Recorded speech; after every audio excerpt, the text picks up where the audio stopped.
ចាលោកនាងជាទីមេត្រីលោកប៉ែនសវណ្ណគឺជាអ្នកនយោបាយលេចធ្លោមួយរូបនៅក្នុងសង្គមកម្ពុជាកាលពីចុងទសវត្សរ៍ឆ្នាំ1970និងដើមទសវត្សរ៍ឆ្នាំ1980ការលេចធ្លោរបស់លោកគឺដោយសារតែលោកគឺជាមេដឹកនាំមួយរូបនៃរណសិរ្សសាមគ្គីសង្គ្រោះជាតិកម្ពុជានិងបានគៀកស្មារគ្នាជាមួយនឹងកងទ័ពវៀតណាមវាយលុកចូលកម្ពុជាដើម្បីផ្ដួលរំលំរបបខ្មែរក្រហមនៅដើមឆ្នាំ1979ចាប់បន្ទាប់មកវៀតណាមក៏បានលើកបន្ទប់លោកជានាយករដ្ឋមន្ត្រីនៃរបបថ្មីគឺសាធារណរដ្ឋប្រជាមានិតកម្ពុជាចាសសូមអញ្ជើញស្ដាប់សេចក្តីរាយការណ៍ពិស្ដាររបស់លោកលេងម៉ាលីជុំវិញជីវប្រវត្តិសង្ខេបនិងសកម្មភាពការងាររបស់លោកប៉ែនសវណ្ណដូចតទៅលោកប៉ែនសវណ្ណធ្លាប់ជានាយករដ្ឋមន្ត្រីទី1នៃរបបសាធារណរដ្ឋប្រជាមានិតកម្ពុជាពីចុងខែមិថុនាដល់ដើមខែធ្នូឆ្នាំ1981សម័យកាលដែលលោកធ្វើជានាយករដ្ឋមន្ត្រីនោះគឺប្រទេសកម្ពុជាស្ថិតនៅក្រោមការត្រួតត្រារបស់កងទ័ពវៀតណាមក្នុងបទសម្ភាសន៍ជាមួយវិទ្យុអាស៊ីសេរីនៅឆ្នាំ2007លោកប៉ែនសវណ្ណបានដឹងថាលោកកើតនៅថ្ងៃទី15ខែមេសាឆ្នាំ1936នៅភូមិចានទៀបឃុំសំរោងស្រុកត្រាំកក់ខេត្តតាកែវលោកកើតក្នុងគ្រួសារកសិករក្រីក្រដែលធ្វើស្រែតិចតួចនិងលក់កម្លាំងពលកម្មលោកជាកូនទី3ក្នុងចំណោមបងប្អូន7នាក់នៅអាយុ10ឆ្នាំលោកចាក់ចេញពីគ្រួសារទៅនៅស៊ីឈ្នួលមើលគោឲ្យគ្រួសារអ្នកមានមួយដោយសារការរស់នៅទីនោះលំបាកលោកក៏ចាក់ចេញទៅនៅជាមួយព្រះសង្ឃនៅវត្តផ្ចិតជ្រុំរហូតដល់វ័យ15ឆ្នាំលោកប៉ែនសវណ្ណបានចូលប្រឡូកក្នុងចលនានយោបាយដោយមិនបានដឹងខ្លួននៅឆ្នាំ1950គឺនៅពេលដែលលោកចូលរួមចលនាតស៊ូអិសរាជតាមការពន្យល់របស់ម្ដាយលោកដែលយល់ថាចលនានោះជាចលនាល្អ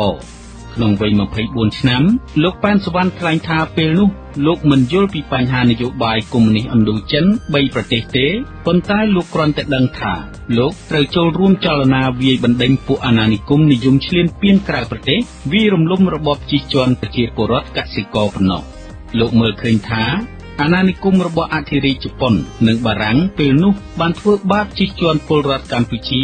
ហើយពួកអិសរាជដែលចូលមកក្នុងភូមិរបស់លោកចេះជួយយកអាសាអ្នកស្រុកខ្ញុំយល់តែមួយទេត្រូវរួមចំណែកតស៊ូគឺវាយបណ្ដេញពួកអាណានិគមនិយមឈ្លានពានក្រៅប្រទេសនិងវាយរំលំរបបជិះជាន់ប្រជាពលរដ្ឋកសិករនេះនយោបាយខ្ញុំអត់យល់សោះថាដឹងប្រទេសណាព្រោះខ្ញុំពេលនោះនៅតូចមិនដឹងស្ថានភាពនៅប្រទេសដឹងតែប៉ុណ្្នឹងទេខ្ញុំបានដឹងហើយបានខ្ញុំថាកំណត់ឃើញថា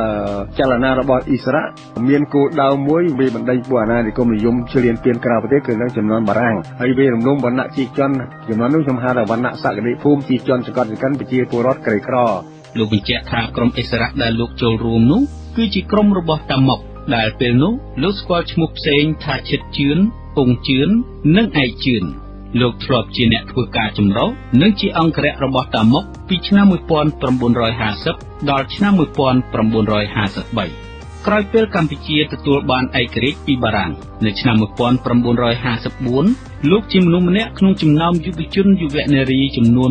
1040នាក់ដែលត្រូវបានមេចលនាកុម្មុយនីសអិសរាជភូមិភាគនិរតីគឺតាម៉ុកបញ្ចូលឲ្យទៅរៀនវិជ្ជាជីវៈយោធានៅខេត្តថៃហួរវៀតណាមខាងជើងគេយកខ្ញុំទៅបណ្ដុះបណ្ដាលនាយទាហានអ្នកក្រមនេះទេគេថានាយទាហានត្រឹមកងអនុសនាតូចឡើងទេនាយទាហានហើយខ្ញុំមកបានចូលសាលាបណ្ដុះបណ្ដាលនាយទាហានហ្នឹងគេឲ្យខ្មែរពួកខ្ញុំហ្នឹងមកក្រុមជំនាញការកងទ័ពជើងគោកទំនើបហ្នឹងក៏មានខ្ញុំហ្នឹងគ្នាមាន54នាក់ហើយ54នាក់ហ្នឹងគេទៅមុនដំបូងគេឲ្យខ្ញុំរៀនភាសាវៀតណាមហើយរៀន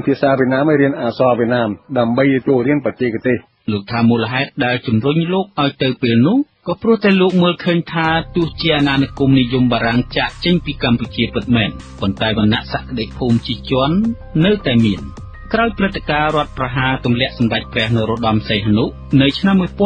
1970លោកត្រូវបានពួកកុម្មុយនីសខ្មែរតាក់ទងទៅវៀតណាមខាងជើងឲ្យបញ្ជូនពួកលោកមកជួបក្រុមកុម្មុយនីសកម្ពុជាដូចជាលោកអ៊ីនសារីអ្នកស្រីអៀងធីរិតនិងលោកទីវអុលជាដើមពេលនោះលោកត្រូវបានគេឲ្យចូលទៅក្នុងក្រសួងឃោសនាការរបស់រណសិរ្សរួបរមជាតិកម្ពុជានៅតាមបណ្ដាខេត្តភាគខាងជើងប្រទេសកម្ពុជាលោកប៉ែនសវណ្ណអះអាងថាលោកជាអ្នកនិពន្ធនិងជាអ្នកបកប្រែភាសាវៀតណាមនៅក្នុងវិទ្យុផ្សាយសម្លេងនៃក្រសួងឃោសនាការចលនារណសិរ្សរួបរមជាតិកម្ពុជានោះដែលមានជំនាញការវៀតណាមគ្រប់គ្រងបច្ចេកទេស រឿងនិពន្ធអត្ថបទរឿងបកប្រែពីខ្មែរទៅវៀតណាមពីវៀតណាមទៅខ្មែរគឺខ្ញុំបកកែហ្មងខ្ញុំមិនបាច់ទៅអង្គុយសរសេរបកប្រែខ្ញុំអានកសែតវៀតណាមបកប្រែឲ្យខ្មែរបកចេញពីភាសាខ្មែរបរយអានេះគឺឃើញបកកែនេះគឺយកខ្ញុំធ្វើបច្ចេកទេសដើម្បីជួយវិទ្យុផ្សាយសម្លេងវៀតណាមហើយនឹងជួយឲ្យមន្ត្រីគេដែលអានអក្សរមិនត្រូវឬថាតែងអត្ថបទមិនត្រូវឲ្យខ្ញុំជួយតម្រង់ឬថាជាជំនាញការគ្រូបង្រៀនគេហ្នឹងណាជួយបង្រៀនគេឲ្យចេះបច្ចេកទេសអំពីសរសេរអក្សរខ្មែរនិពន្ធភាសាខ្មែរក្នុងវិទ្យុផ្សាយសម្លេងរបស់វៀតណាមប៉ុន្តែលោកគេចចេញពីពួកកុម្មុយនីសកម្ពុជានៅដើមឆ្នាំ1974គឺនៅពេលដែលលោកទទួលដំណឹងថាពួកទាំងនោះមានផែនការចង់សម្លាប់លោកបន្ទាប់ពីនោះមកលោកបន្តរស់នៅក្នុងប្រទេសវៀតណាមរហូតដល់ឆ្នាំ1979ក្នុងបទសម្ភាសន៍របស់លោកប៉ែនសវណ្ណតែងអះអាងថាលោកជាអ្នកប្រមូលឥស្សរជននិងអ្នកតស៊ូកម្ពុជាដែលភៀសខ្លួនទៅវៀតណាមដើម្បីបង្កើតចលនា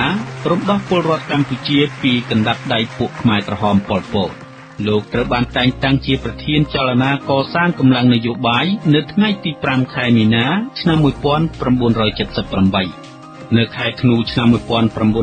1978លោកនិងកម្លាំងតស៊ូបានបង្កើតចលនាមួយមានឈ្មោះថារណសិរ្សសាមគ្គីសង្គ្រោះជាតិកម្ពុជាលោកប៉ែនសវណ្ណក៏ជាលេខាបកប្រជាជនបដិវត្តន៍កម្ពុជាពីឆ្នាំ1979ដល់ឆ្នាំ1981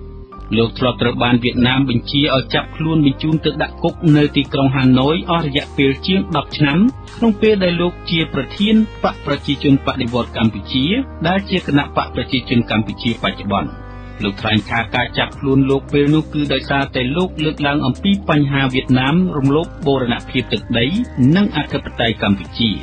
លោកចង់ឲ្យវៀតណាមនិងបកប្រជាជនបដិវត្តន៍កម្ពុជាបង្កើតគណៈកម្មការបណ្ដោះអាសន្នដោះស្រាយបញ្ហាព្រំដែននិងជនអន្តោប្រវេសន៍វៀតណាមដែលចូលមកកម្ពុជាឥតឈប់ឈរលោកប៉ែនសវណ្ណអះអាងទៀតថាអ្នកដែលប្រឆាំងសំណើរបស់លោកខ្លាំងជាងគេគឺលោកហ៊ុនសែនដោយចាត់ទុកគំនិតរបស់លោកថាជាទស្សនៈជាតិនិយមចង្អៀតចង្អល់ហួសហេតុលោកត្រូវបានវៀតណាមដាក់ក្នុងគុកងងឹតនិងធ្វើទារុណកម្មគំរាមកំហែងផ្លូវចិត្តពីកម្មាភិបាលជាន់ខ្ពស់វៀតណាមប៉ុន្តែលោកត្រូវបានអាជ្ញាធរវៀតណាមដោះលែងវិញក្រោយពីជាប់ពន្ធនាគារបានជាង10ឆ្នាំមកទាក់ទងនឹងការកសាងគ្រួសារវិញលោកប៉ែនសវណ្ណបានដឹងថាលោករៀបការប្រពន្ធជាជនជាតិវៀតណាមនៅឆ្នាំ1965គឺក្នុងពេលដែលលោកកំពុងរៀនផ្នែកយោធានៅវៀតណាមខាងជើងទាំងលោកនិងកូនរបស់លោកតែងបដិសេធចំពោះព័ត៌មានដែលថាប្រពន្ធរបស់លោកជាកូនអ្នកដឹកនាំជាន់ខ្ពស់វៀតណាមសូមជម្រាបថាទី1ប្រពន្ធនឹងជាប្រភពជនក្រីក្ររបស់វៀតណាមនៅក្រុងហាណូយអាជីពរកស៊ីចិញ្ចឹមជីវិតស៊ីឈ្នួលដេកខោអាវឲ្យសហជីពសហគ្រាសណាមួយនោះខ្ញុំក៏មិនដឹងដែរហើយគេថាជាកូនជាចៅតាលេដឹកថកូនជាចៅតែថាមិនដងណាក់នឹងឲ្យខំពូតទឹកទៅជាដុំអានឹងពាក្យនេះខ្ញុំបដិសេធចោលលោកបន្តទៀតថាមុនពេលរៀបការលោកនិងប្រពន្ធបានព្រមព្រៀងគ្នាថាលោកទុកប្រយោជន៍ជាតិខ្ពស់ជាងគ្រួសារប្រពន្ធកូនពលរដ្ឋខ្មែរជាច្រើនអ្នកយល់ឃើញថាសកម្មភាពរបស់លោកប៉ែនសវណ្ណបង្ហាញថាលោកបានគិតគូរពីប្រយោជន៍ខ្មែរខ្ពស់ទើបធ្វើឲ្យលោកត្រូវចាប់ដាក់គុកច្រវាក់នៅទីក្រុងហាណូយប្រទេសវៀតណាមក្រោយចេញពីគុកលោកបានបង្កើតគណៈបកនយោបាយប្រកួតការបោះឆ្នោតមួយនៅឆ្នាំ1998ឈ្មោះថាគណៈបកត្រទង់ជាតិប៉ុន្តែគណៈបកលោកមិនបានទទួលអាសនៈនៅសភាទេក្រោយមកលោកបានចូលរួមជាមួយគណៈបក្សសិទ្ធិមនុស្សរបស់លោកកឹមសុខានៅឆ្នាំ2007សរុបមកលោកប៉ែនសវណ្ណបានចំណាយពេល3/4នៃជីវិតរបស់លោកចូលប្រឡូកក្នុងនយោបាយកម្ពុជាដែលម្ដងលិចម្ដងអណ្ដែតទីបំផុតពេលដែលគណៈបក្សសិទ្ធិមនុស្សនិងគណៈបក្សសំរងស៊ីរួបរวมគ្នាជាគណៈបក្សសង្គ្រោះជាតិចូលប្រកួតការបោះឆ្នោតនៅឆ្នាំ2013លោកបានជាប់ជាតំណាងរាស្ត្រគណៈបក្សសង្គ្រោះជាតិប្រចាំមណ្ឌលកំពង់ស្ពឺរហូតមកដល់ពេលមរណភាពរបស់លោកនៅថ្ងៃទី29ខែតុលាឆ្នាំ2016